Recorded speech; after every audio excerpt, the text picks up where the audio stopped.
Ito, yung kay Vice Ganda, sinita natin yung ginawa niyang kahayupan sa internet. Uulitin ko para sa mga hindi pa rin makaintindi. Ngayong araw ng Miyerkules, September 13, muling nagparamdam sa social media si Rendon Labrador.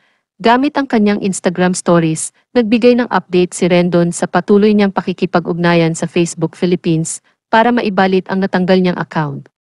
Ipinaliwanag niya rin sa publiko ang ginagawa niyang paninita sa ilang personalidad, kabilang na si Vice Ganda. Iginiit din niya na dapat mag-public apology si Vice Ganda sa mga nagawa nitong kamalian on national television, gaya ng ginawa ni Wally Bayola. Narito ang buo niyang pahayag. Yo, what's up? Rendon Labrador here. Kumusta po kayong lahat? Great Wednesday. Ano po ang balita ngayon? Wala pang balita sa aking Facebook pages. Baka natatagalan ang Facebook na i-review lahat ng reports dahil sobrang dami. Umabot ng 30 million. Grabe. Kalain mo yun. May ganun pala, no? Pwede pala yun.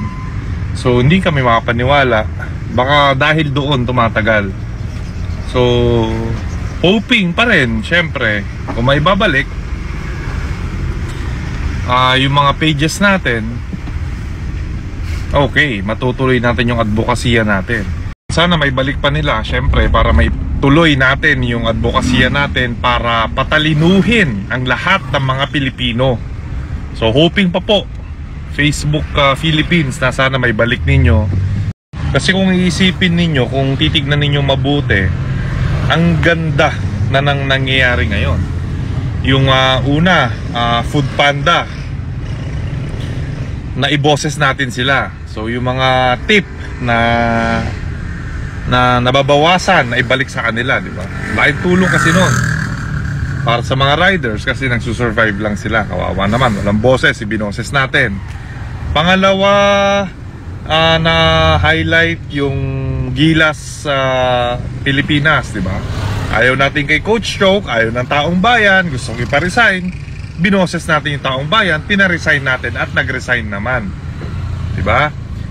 At eto, yung kay Vice Ganda, sinita natin yung ginawa niyang kahayupan sa internet. Napansin naman. At ngayon, may kaso pa. Diba? Maganda. Yan ay isang malakas na statement para ma-realize ng mga tao sa national TV na hindi sila untouchable. Kaya natin silang itama. Kapag nagsama-sama yung boses ng bayan, walang imposible. Dati kasi syempre kala nila porket nandun sila sa taas, porket sikat sila, porket nasa TV sila, hindi na sila masisita ng taong bayan. Magagawa na nilang lahat yung mga gusto nila. Syempre nung nagkaroon ng Rendon Labrador, sinita natin. Hindi na natin pinayagan yung mga ganyang galawan. Kasi kawawa yung kabataan eh. Akala nila tama eh. Kasi nasa national TV eh. Diba? So, malaking factor yan para sa kinabukasan. Non-factor kasi yan na makakapag-contribute sa kinabukasan ng Pilipinas. Kaya binabantayan natin. Diba? Hindi ko na papayagan yan. Hindi ko na ito-tolerate yan. Hindi ko papayagang ma-normalize yung mga kabastusan. Yun ang mga balita po ngayon. Abangan natin ang mga ganap dito sa kaso na isinampa laban kay Vice at Ayon. Magsasalita doon sila sa press con. Tingnan natin. At may issue pa tayo. May issue pa siya. Yung producer na apektado dahil dun sa statement niya na yung mga kaibigan niya daw sa ibang bansa hindi raw binayaran, diba? Apektado yung producer. Wala na magtiwala sa kanya. Diba? Kawawa naman yun yung ikinabubuhay nila dun eh. Yung concert na pinapadala yung mga artist natin dun eh. So, hinahanapan ko lang po siya ng oras para makausap. Ipopost ko po yan dito para masabi niya yung side niya din. Uulitin ko para sa mga hindi pa rin makaintindi na wala naman tayong personal na galit sa lahat ng taong sinita natin. Okay? Gusto lang natin itama yung mga mali nila. Okay? So, naintindihan ko din na baka naninibago kayong lahat dahil dati wala naman sumisita eh. Wala kasing may kaya at walang may alam na mali pala yun. So, nung nagkaroon ng Rendon Labador, nagkaroon ng Boses ng Bayan, na-expose sila, na-highlight sila. Okay? So, ngayon, trouble sila ngayon. Trouble sila ngayon dahil hindi nila alam ang gagawin nila. May nakahalata ng katangahan nila. At hindi ko papayagan yan.